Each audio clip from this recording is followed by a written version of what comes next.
হরে কৃষ্ণ। সুধী ভক্তমণ্ডলী সকলকে জানাচ্ছি রথযাত্রা উপলক্ষে শ্রীকৃষ্ণ প্রীতি শুভেচ্ছা। রথযাত্রা আগত হচ্ছে, সকল ভক্তের মনে অনেক আনন্দ, কারণ ভগবান জগন্নাথ দেব এই জগতের সকল জীবকে অযাচিত কৃপা দান করার জন্য তিনি স্বয়ং রাজপথে নেমে আসবেন। ভগবদ্গীতায় ভগবান তার বাণীতে বলেছেন, মামে বংশ জীবলোক জীবভূত সনাতন, অর্থাৎ এই জগতে যত প্রকার জীব রয়েছে সকলেই ভগবানের অবিচ্ছেদ্য অংশ। তাই তাদেরকে উদ্ধার করার জন্য, তাদেরকে অযাচিত কৃপা প্রদর্শন করার জন্য ভগবান স্বয়ং রাজপথে নেমে আসেন। ঠিক যেভাবে কোনো সন্তান বা কোনো শিশু যদি দুঃখ কষ্টে জীবন যাপন করে, দুঃখ পায়, সেটা দেখে কোনো বাবা মা কখনো সুখে থাকতে পারে না। যেহেতু ভগবান হচ্ছে আমাদের পরম পিতা, তাই আমাদের দুঃখ কষ্ট কোনো সময় তিনি সহ্য করতে পারেন না। তাই আমাদেরকে কৃপা প্রদর্শন করার জন্য তিনি স্বয়ং রাজপথে নেমে আসেন। তো আমাদের কাজ হচ্ছে রথোপরি জগন্নাথ দেবকে দর্শন করা, রথের দড়ি ধরে রথ টানা। শাস্ত্রে বলা হয়েছে, রথেচ ব্রাহ্মণম দিষ্টা পুনর্জন্ম ন বিদ্যতে। কেউ যদি রথোপরি ভগবান জগন্নাথ দেবকে একবার ভক্তি ভরে দর্শন করতে পারেন, তার আর পুনর্জন্ম হবে না। তাই আমাদের উচিত জগন্নাথ দেবের রথযাত্রায় অংশগ্রহণ করে জগন্নাথ দেবকে ভক্তি ভরে দর্শন করা, রথের দড়ি ধরে টানা, এভাবে জগন্নাথ দেবের বিশেষ বিশেষ কৃপা লাভ করা। তো অনেকে যারা নতুন জগন্নাথ দেবের রথযাত্রায় অংশগ্রহণ করে বা জগন্নাথ মন্দিরে যায়, তাদের মনে একটা প্রশ্ন ঘুরপাক খায় যে আচ্ছা, জগন্নাথ দেব নাকি ভগবান, এই জগন্নাথ দেবের আবার ভক্তরা পূজা করে, কিন্তু তার রূপ এরকম কেন? চোখগুলো বড় বড়, হাতগুলো ছোট ছোট, অনেকটা পুতুলের মতো দেখতে, এটা নাকি আবার ভগবান। তো এরকমটি কেন হলো? তো আজকে সেই বিষয় নিয়ে এই ভিডিওতে কথা বলবো। তো কথাগুলো আপনারা একটু মনোযোগ সহকারে শ্রবণ করবেন। এই কথা যদি পুনঃ পুনঃবার শ্রবণ করা হয়, শাস্ত্রে বলা হয়েছে, শৃণুতাম সকথা কৃষ্ণ পুনঃ শ্রবণ কীর্তন হৃদন্তস্থ অভদ্রাণী বিদুনতি সুরিচ্ছতাম। পুনঃ পুনঃবার যদি এই কথা আমরা শ্রবণ করি, আমাদের হৃদয়ের যে কলুষতা, যে পাপ, সেগুলো আস্তে আস্তে দূরীভূত হয়ে যাবে। তখন হৃদয়ে শুদ্ধ ভক্তির প্রকাশ হবে। আর কেউ যদি শুদ্ধ ভক্তি লাভ করে, এই জগতে তার আর কিছু পাওয়ার বাকি থাকে না। তাই অবশ্যই অবশ্যই আমাদের এই জগন্নাথ দেবের লীলা কথা, গুণমহিমা শ্রবণ করা উচিত। তাহলে আপনি অপরাধ থেকেও বেঁচে যাবেন, জগন্নাথ দেব সম্পর্কে জানতেও পারবেন, আর আপনার মনে যে প্রশ্নটি ঘুরপাক খাচ্ছে সেটিও ক্লিয়ার হয়ে যাবেন। ঠিক আছে? তো দাপর লীলায় ভগবান শ্রীকৃষ্ণ যখন কৃষ্ণ অবতার নিয়ে এই মর্ত্যলোকে এসেছিলেন, তিনি বিভিন্ন যুগে বিভিন্ন রূপ ধারণ করে এই মর্ত্যলোকে আবির্ভূত হন। কখনো মোহিনী রূপে, কখনো বরাহ রূপে, কখনো মৎস্য রূপে, কখনো কূর্ম রূপে, কখনো পরশুরাম রূপে, কখনো রাম রূপে, কখনো তিনি স্বয়ং অবতীর্ণ হন, আর কখনো কখনো তিনি তার ভৃত্যদেরকে প্রেরণ করেন। যখন তিনি স্বয়ং কৃষ্ণ অবতার নিয়ে বৃন্দাবন লীলা করছিলেন, বৃন্দাবন লীলায় সকলে ভগবান শ্রীকৃষ্ণকে আদর করে কানাই কানাই বলে ডাকত। আমার কানাই, আমাদের কানাই কেমন আছে? আমাদের কানাইকে খুব সুন্দর লাগছে। তো বিভিন্নজন বিভিন্ন নামে ডাকত। তো কানাইকে, কৃষ্ণকে তারা অনেক ভালোবাসত। তো এভাবে অনেক বছর অতিবাহিত হয়েছে, বৃন্দাবনে অনেক লীলা হয়েছে। সেই লীলাগুলো পর্যায়ক্রমে আপনারা শুনতে পারবেন। যতদিন আমি বেঁচে আছি আমি আপনাদের সামনে বর্ণনা করব। তো আজকে শুধু জগন্নাথ দেব কেন এরকম রূপ ধারণ করলেন সেই বিষয়টি বলব, ঠিক আছে? তো বৃন্দাবন লীলায় ভগবান শ্রীকৃষ্ণ সমস্ত গোপ বালক বালিকা, বৃন্দাবনের গোপীরা, পিতা নন্দ মহারাজ, মা যশোদা সকলের সঙ্গে লীলাবিলাস করছেন। অনেক দিন অতিবাহিত হয়েছে। তো বৃন্দাবন লীলার পরে তিনি যখন দ্বারকায় গেলেন, দ্বারকার মহিষীরা যখন ভগবান শ্রীকৃষ্ণের সেবা করছেন, ওখানে তো বিলাসবহুল রাজপ্রাসাদ, রাজভোগ ভগবান কৃষ্ণকে খেতে দেওয়া হলো।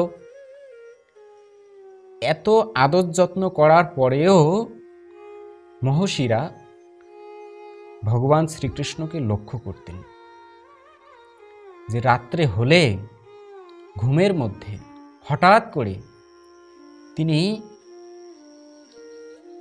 নন্দ বাবা, মা যশোদা ও গোপীরা, রাখাল বালক ও সুবল সখা সবাই এরকম করে বলে বলে হঠাৎ করে জেগে যান, কান্না করেন। কেন? তো এই কথা তারা হৃদয়ে চাপা দিয়ে না রাখতে পেরে মাতা রোহিণীকে বললেন যে হে মা, আমরা এতভাবে কৃষ্ণের সেবা করি, কিন্তু তবুও কৃষ্ণ কেন রাত্রেবেলা বৃন্দাবনে নন্দ বাবা, রাখাল বালক, গোপীরা, মা যশোদা বলে কান্না করেন, ক্রন্দন করেন কেন?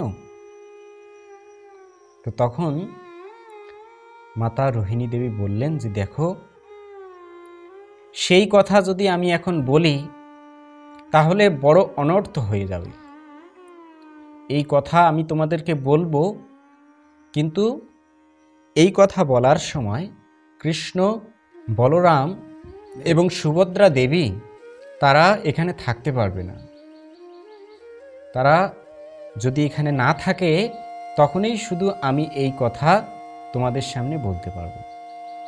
তো একদিন কৃষ্ণ, বলরাম এবং সুভদ্রা দেবী তাদেরকে বাহিরে রাখার জন্য কৃষ্ণ বলরাম বাহিরে চলে গেছে, আর সুভদ্রা দেবীকে একটা কক্ষের বাহিরে পাহারাদার হিসেবে রেখেছে।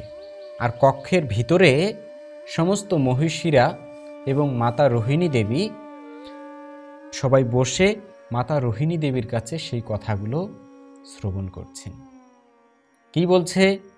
বৃন্দাবনে কৃষ্ণের সঙ্গে, রাখাল বালকদের সঙ্গে এবং সমস্ত বৃন্দাবনবাসীদের সাথে কি কি লীলা হয়েছিল সেই লীলার বর্ণনা করছেন।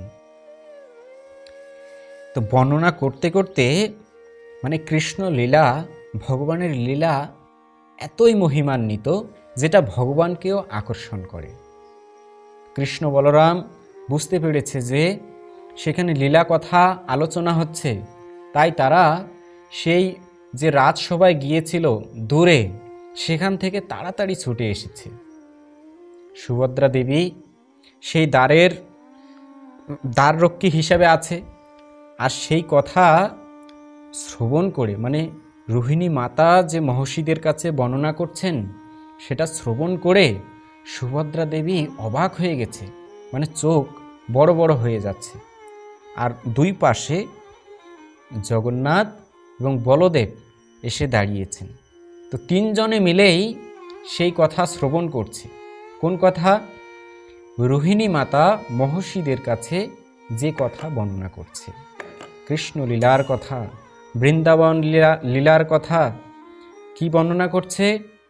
যে পিতা নন্দ মহারাজ, মা যশোদা কৃষ্ণের বিরহে গোপাল গোপাল বলে, কানাই কানাই বলে কাটতে কাটতে চোখ অন্ধ হয়ে গেছে।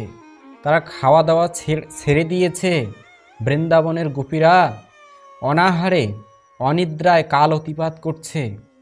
এইভাবে যখন কৃষ্ণলীলার বর্ণনা চলছিল, এই কথা শুনে কৃষ্ণ, বলরাম এবং সুভদ্রা দেবীর অষ্টসাত্ত্বিক বিকার হয়েছে।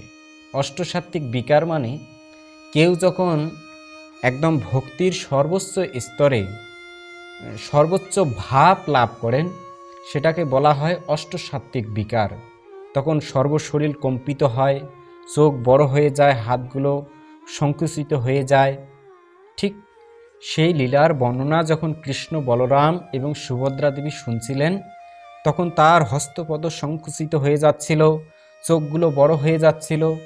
আর ঠিক সেই সময় নারদ মুনি সেখানে এসে উপস্থিত হয়েছেন। নারদ মুনি এসে বলছেন, নারায়ণ নারায়ণ, আহা প্রভু, কি অপূর্ব রূপ, কি কৃপার রূপ আপনার, এই রূপ আমি এই প্রথম দেখলাম। সঙ্গে সঙ্গে তারা আবার স্বাভাবিক হয়ে গেছেন। তো নারদ মুনি যে রূপে দেখেছেন, মানে চোখ বড় বড়, হাতগুলো সংকুচিত হয়ে গেছে, এটা কৃষ্ণ লীলা শ্রবণ করে তখন নারদ মুনি ভগবানকে বলছে যে, হে ভগবান, আপনার যে এই কৃপার রূপ, আপনি এই রূপ সকল জীবকে দর্শন করাবেন।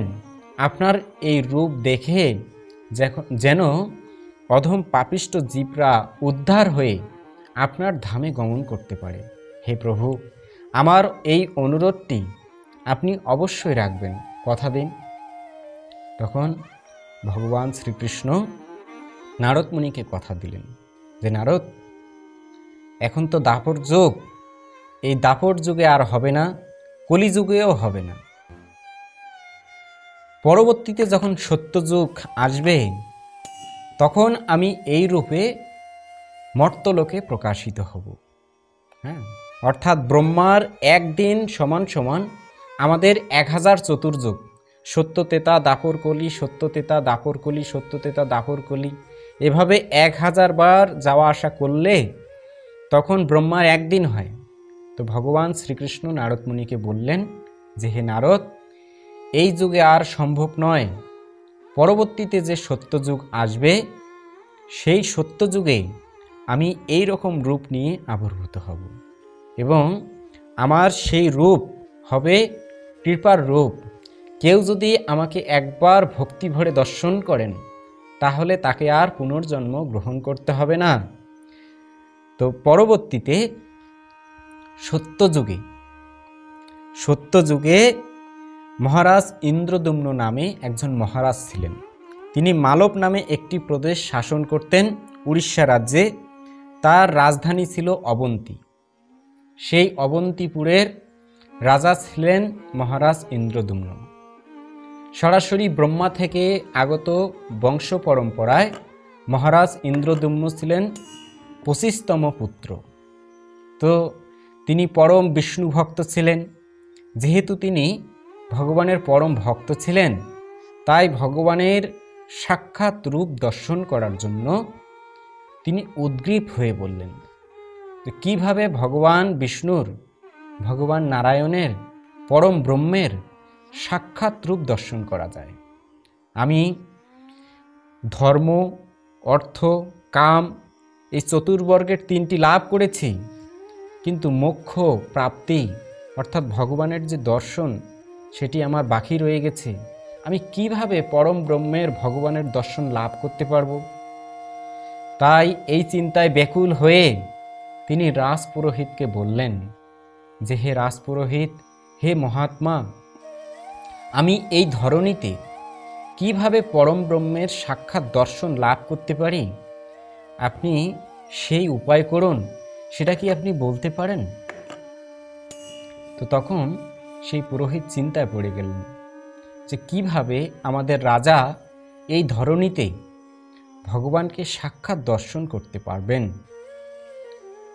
তো তিনি তখন কি করলেন, অর্থাৎ রাজপুরোহিত, সেই সময় তো অনেক তীর্থযাত্রীরা তীর্থভ্রমণ করত। তো তীর্থভ্রমণ করে করে একটা নির্দিষ্ট স্থানে রাত্রি যাপন করত। তো সেই সময় অনেকগুলো তীর্থযাত্রী ওই রাজ্যে রাত্রি যাপন করছিলেন। তো তাদেরকে সেই পুরোহিত বললেন যে, হে তীর্থযাত্রীগণ, আপনারা তো এই জগতের অনেক তীর্থে ভ্রমণ করেছেন, আপনারা কি কেউ বলতে পারেন যে আমাদের রাজা সাক্ষাৎ কিভাবে পরম ব্রহ্মের ভগবানের সাক্ষাৎ রূপ দর্শন করতে পারেন? তো সকলকে যখন এই কথা বলা হলো, তখন একজন তীর্থযাত্রী অনুগ্রহ সহকারে, আগ্রহ সহকারে উত্তর দিলেন যে হে মহাত্মা, হে সাধু, আমি বলতে পারি কোথায় আপনার রাজা সরাসরি ভগবানের সাক্ষাৎ রূপ দর্শন করতে পারবেন। আমি সেখানে 1 বছর সময় অতিবাহিত করেছি, আমি 1 বছর সেই ভগবানের সেবা করেছি। সেখানে ভগবান সাক্ষাৎ বিরাজ করছেন, সেখানে দেবলোক থেকে দেবতারা এসে ভগবানের সেবা পূজা প্রদান করেন। আমি পাশে রোহিণী কুণ্ড আছে, সেখানে স্নান করেছি, স্নান করে সেই রোহিণী কুণ্ডের কৃপা লাভ করেছি। সেই রোহিণী কুণ্ডের মহিমাও অনেক বিশদ। হ্যাঁ, আপনার রাজা সেখানে গেলে অবশ্যই তার দর্শন লাভ করতে পারবেন। তো তখন সেই রাজপুরোহিত বলছে যে কোথায় সেই জায়গা, এক্ষণে আমাদেরকে সেখানে নিয়ে চলুন। তো তখন সেই তীর্থযাত্রী বললেন যে হে মহাত্মা, সেখানে যেতে পারবেন, কিন্তু সেখানে যাওয়ার যে পথ অতি দুর্গম, সেখানে যাওয়া অত সহজ ব্যাপার নয়। তো সেই রাজপুরোহিত বলছে যে কোথায় সেই জায়গা, আপনি বলুন। বলছে এই উড্র দেশের মানে উড়িষ্যা রাজ্যের নীলাচল শিখরে পুরুষোত্তম ক্ষেত্রে নীলগিরি পর্বত আছে। সেই নীলগিরি পর্বতের নিচে রোহিণীকুণ্ড আছে। রোহিণীকুণ্ডের পাশেই নীলমাধব রূপে ভগবান সেখানে সাক্ষাৎ বিরাজ করছেন। আপনার রাজা যদি সেখানে যায় তাহলে অবশ্যই ভগবানের সাক্ষাৎ রূপ লাভ করতে পারবেন, দেখতে পারবেন। তো এই কথা শুনে রাজাকে বললেন, রাজা তো এই কথা শুনে একদম অত্যন্ত দিব্যভাবে ভাবান্বিত হয়ে গেলেন। তো তখন রাজপুরোহিত রাজাকে বললেন যে হে রাজন, আপনি তো সেখানে যাবেন, কিন্তু সেখানে যেতে গেলে তো অনেক কোথায় থাকবেন, কোথায় খাবেন, কিভাবে যাবেন তার একটা বন্দোবস্ত করা দরকার। তো তার জন্য আমার যে ভাই অত্যন্ত বিশ্বস্ত বিদ্যাপতিকে সেখানে আমরা প্রেরণ করতে পারি। তো তখন সবাই মিলে সিদ্ধান্ত করে বিদ্যাপতিকে প্রেরণ করলেন। বিদ্যাপতি সেখানে গেলেন, অনেক দিন লেগেছে সেখানে যেতে। তো নীলাচল পুরুষোত্তম ক্ষেত্রের নীলগিরি পর্বতের দিকে প্রবেশ করার আগেই তিনি চিন্তা করছেন যে এই পর্বতের মধ্যে আমি কিভাবে ঢুকব, সেখানে ঢোকার তো কোনো রাস্তাই নেই।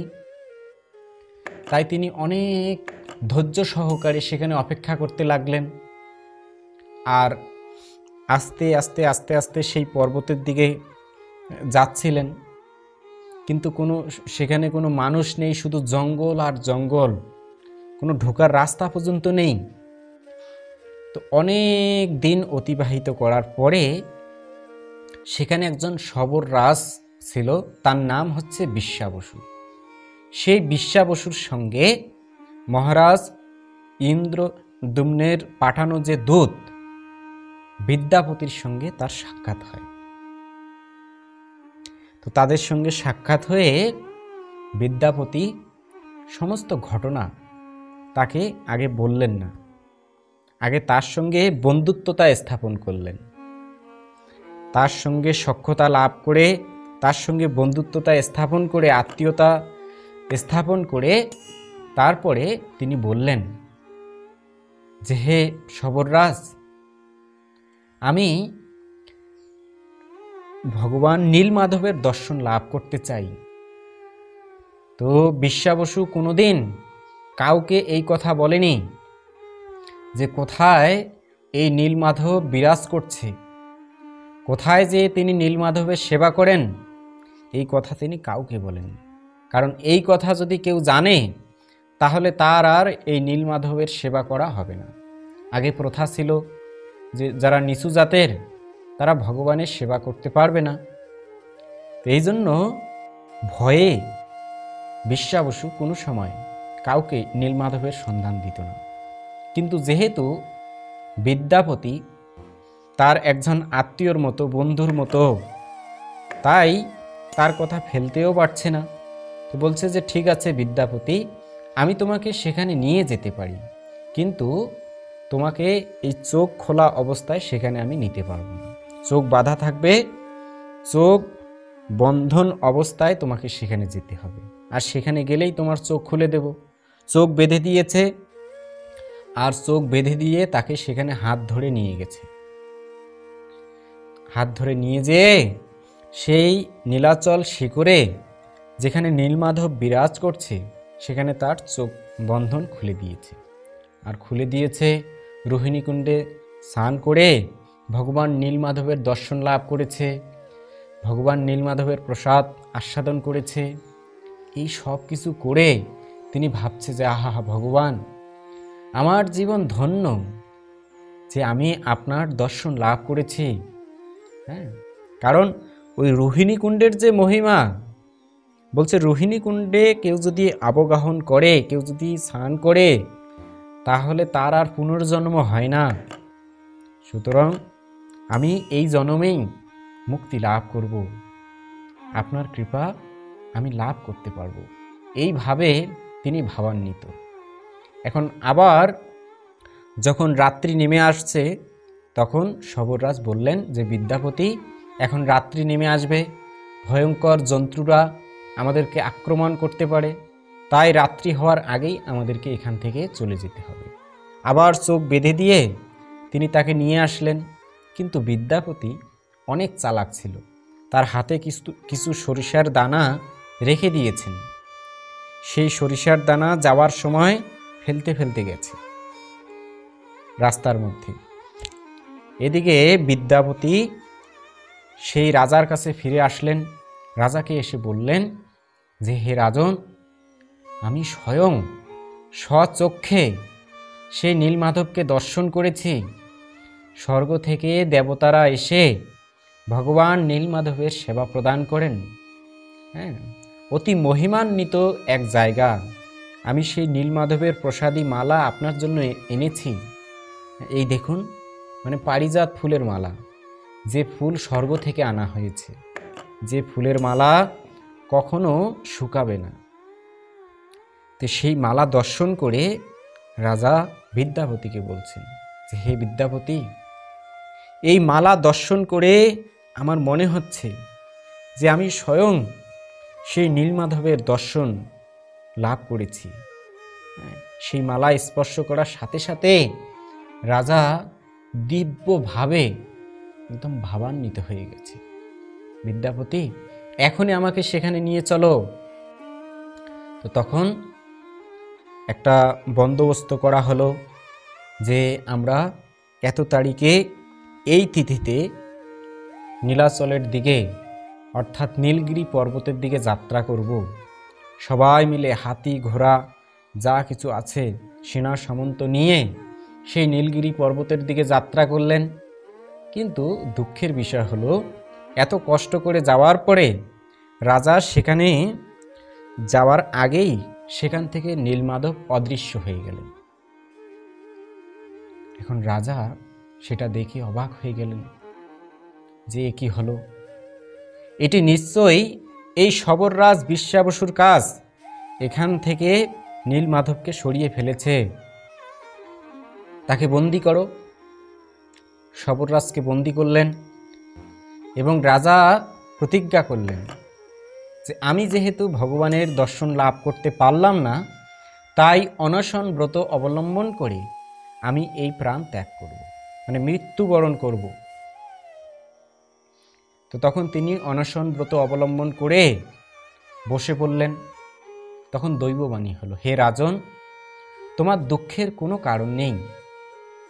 আমি আমার ইচ্ছাতেই সেখান থেকে অদৃশ্য হয়ে গেছি। আমি সমুদ্রের উপকূলে, সমুদ্রের জলে দারুক ব্রহ্ম রূপে, একটি কাষ্ঠখণ্ড রূপে জলের মধ্যে ভেসে আছি।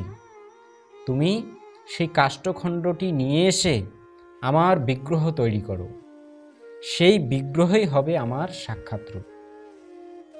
তো তখন এই দৈববাণী শুনে রাজা সেখান থেকে চলে আসলেন।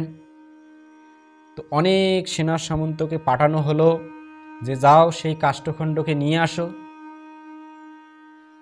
কেউ সেই কাষ্ঠখণ্ডটিকে আনা তো দূরের কথা, সেখান থেকে একটু লড়াতেও পারলেন না, নাড়াচাড়া করতে পারলেন না।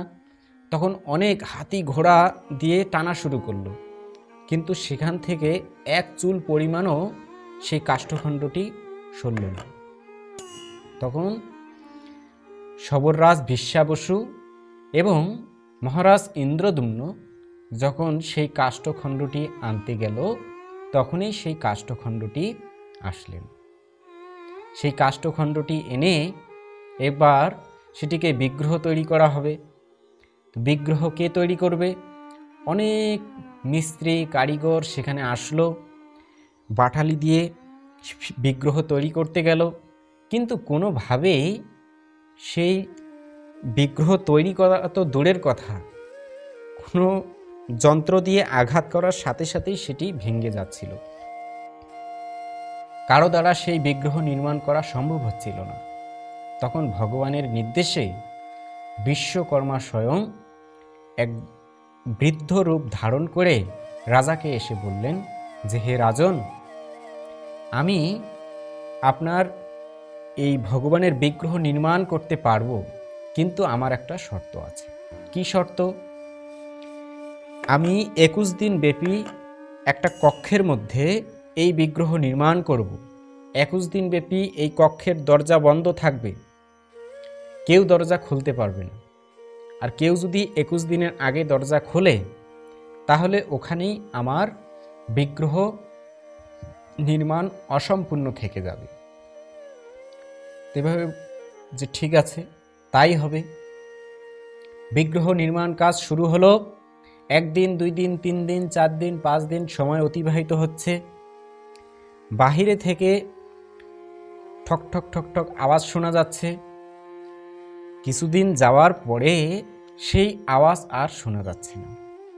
তখন মহারাজ ইন্দ্রদ্যুম্নের সহধর্মিণী রানী বলছে যে, হে মহারাজ, অনেক দিন হয়ে গেল এই কক্ষের দ্বার বন্ধ, আর সেই বৃদ্ধ ব্যক্তিটি সেখানে বেঁচে আছে না মরে গেছে, শব্দ আর শোনা যাচ্ছে না।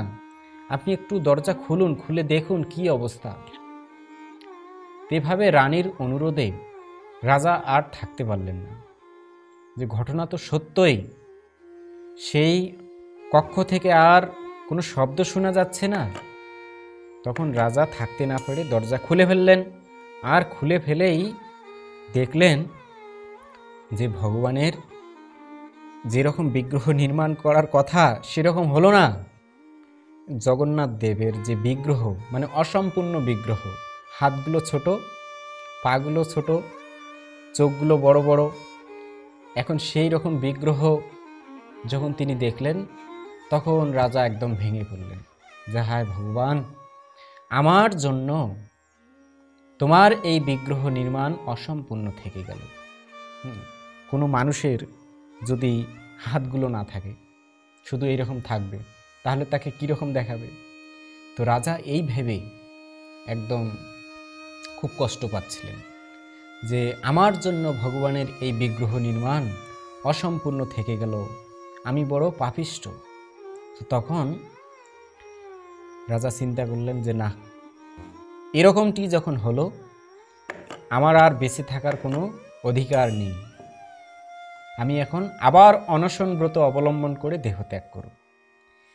এই কথা যখন তিনি ভাবছিলেন এবং অনশন ব্রত যখন অবলম্বন করছিলেন, তখন আবার দৈববাণী হলো যে, ইন্দ্রদ্যুম্ন, তুমি দুঃখ করো না, আমার ইচ্ছাতেই আমি এই রূপে প্রকাশিত হব বলে স্থির করেছি। হ্যাঁ, আমার ইচ্ছাতেই আমি এই রূপ ধারণ করেছি। তাই তোমার দুঃখ করার কোনো কারণ নেই। তুমি এই বিগ্রহকে সুন্দরভাবে অঙ্গরাগ করো এবং এই বিগ্রহের জন্য সুন্দর একটি মন্দির নির্মাণ করো এবং আমার সেবা পূজা প্রদান করো। আমি তোমার সেই সেবা পূজা প্রীতি সহকারে গ্রহণ করব। তো পরবর্তীতে মহারাজ ইন্দ্রদ্যুম্ন ভগবানের আদেশ মতো বিশাল একটি মন্দির, অদ্ভুত মন্দির প্রতিষ্ঠা করেছিলেন।